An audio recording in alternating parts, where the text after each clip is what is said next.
चीते का निशाना कभी नहीं चूकता था। इतने साल हो गए थे उसको शिकार करते करते और वो इतना एक्सपर्ट हो गया था कि आंखें बंद करके शिकार कर सकता था। जंगल का हर जानवर चीते का नाम सुनकर थर-थर कांपने लगता था और जिस रास्ते से वो गुजरता था उस रास्ते से दूर दूर तक चला जाता था।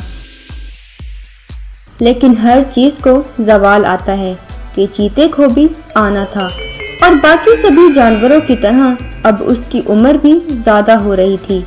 ज़्यादा उम्र होने का मतलब ये था कि उसे कमज़ोरी हो रही थी। अब वो पहले की तरह तेज नहीं भाग सकता था और अब उसका निशाना भी चूकने लगा था। बहुत बार तो ऐसा हुआ कि वो 2-2, 3-3 दिन तक भूखा रहा। अब उसे कोई शिकार नहीं मिला, लेकिन अभी इतनी हिम्मत तो उसमें बाकी थी। कोई न कोई शिकार पकड़ ही लेता था और फिर उसका मलीदा निकाल देता था। लेकिन अगले दिन उसे फिर से वही मेहनत करना पड़ती थी और अब इतनी भाग दौड़ की उसमें इतनी सकत नहीं थी, लेकिन करना था सो वो करता था। और हर आने वाले दिन, हफ्ते, महीने और साल के साथ चीते की कमजोरी बढ़ती रही और निशाने ज़्यादा चूकते गए और उसे ज़्यादा दिन भूखा रहना पड़ता था। आखिर को बीमारी, बुढ़ापे और भूखा रहने की वजह से वो इतना कमज़ोर हो गया कि अब उसे गुफा से बाहर निकला भी नहीं जाता था। गुफा में एक किनारे पर होकर बैठा रहता था। बड़ी मुश्किल से कहीं बाहर निकलता और कुछ खाने को लाता। एक दिन तो बस हो गई। अब उसे मालूम हो गया था कि गुफा से बाहर जाने की उसमें हिम्मत नहीं है, मगर कौन था जो उसे गुफा के अंदर खाना लेकर आता और चीते को देता। जंगल के सभी जानवरों ने अपने दिल में डर बिठा रखा था। कोई भी उसके आसपास नहीं भटकता था। चीते ने बहुत सोचा। आखिर उसको एक आइडिया आया। क्यों ना मासूमियत का ड्रामा किया जाए और जानवरों को करीब लाया जाए। जब जू करीब आएगा वो वापस नहीं जा पाएगा। उसी आइडिया को जहन में रखकर अगले दिन चीते ने हाय हाय की आवाजें लगाना शुरू कर दी। एक बकरी गुफा के बाहर से गुजर रही थी। उसने चीते की आवाजें सुनी तो गुफा के पास गई। चीते को जो देखा तो डर के मारे भागने लगी, लेकिन चीते ने आवाज लगाई, अरे इतनी मुश्किल से आया है कोई, मेरी मदद करने आओ। देखो मेरी क्या हालत है, भागो मत प्लीज, मुझे मदद की जरूरत है। यूं चीते ने हाय हाय करना शुरू कर दी। बकरी बेचारी नरम दिल थी। उसने मुड़कर मैं मर देखा। गया, हाय। चीते ने और चिल्लाना शुरू कर दिया।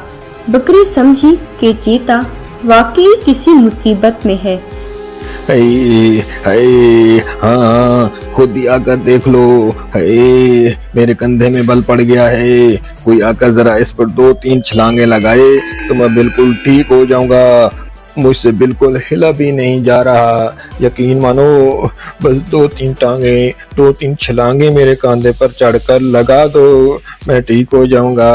हाय हाय। ओके जीते भैया, तुम जरा नीचे को हो जाओ, मैं तुम्हारे कंधों पर कूद जाती हूँ और 2-3 छलांगे लगा देती हूँ।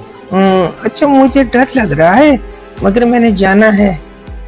हाँ बिल्कुल चली जाना। जरा इधर मेरे पास आ जाओ, कंधे पर आ जाओ, जरा कंधे पर आ जाओ। बकरी ने कुछ देर सोचा। भोली थी बेचारी। उसने जो चीते के आंसू देखे तो उसका दिल भर आया।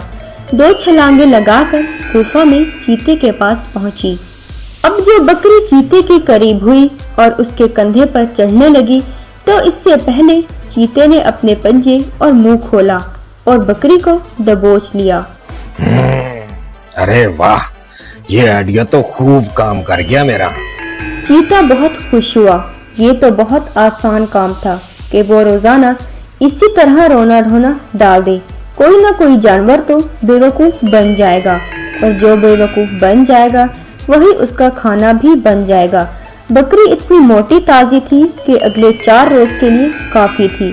चीते को गुफा से बाहर भी नहीं जाना पड़ा और मजेदार खाना गुफा के अंदर ही मिल गया।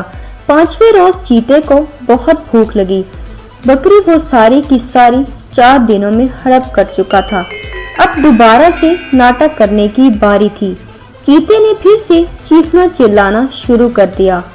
हे हे ओ मेरी टांग से खून निकल रहा है, कोई आएगा मेरी मदद करेगा, बहुत ज्यादा खून निकल रहा है, बहुत खून बह गया है, मुझे बस थोड़ा सा पानी पिला दो, मेरा दम निकल रहा है, प्लीज कोई तो आ जाओ। एक बार फिर चीते का रोना धोना आसपास के जानवर सुन रहे थे। जानवर चीते से बहुत डरते थे। सब ने तो नहीं आ जाना था, फिर बेचारे 2 खरगोश जो साथ वाले जंगल के थे वहां से गुजर रहे थे। चीते की आवाजें सुनी बकरी की तरह उनके दिल में भी रहम आ गया और फिर वो चीते के बारे में कुछ जानते भी नहीं थे।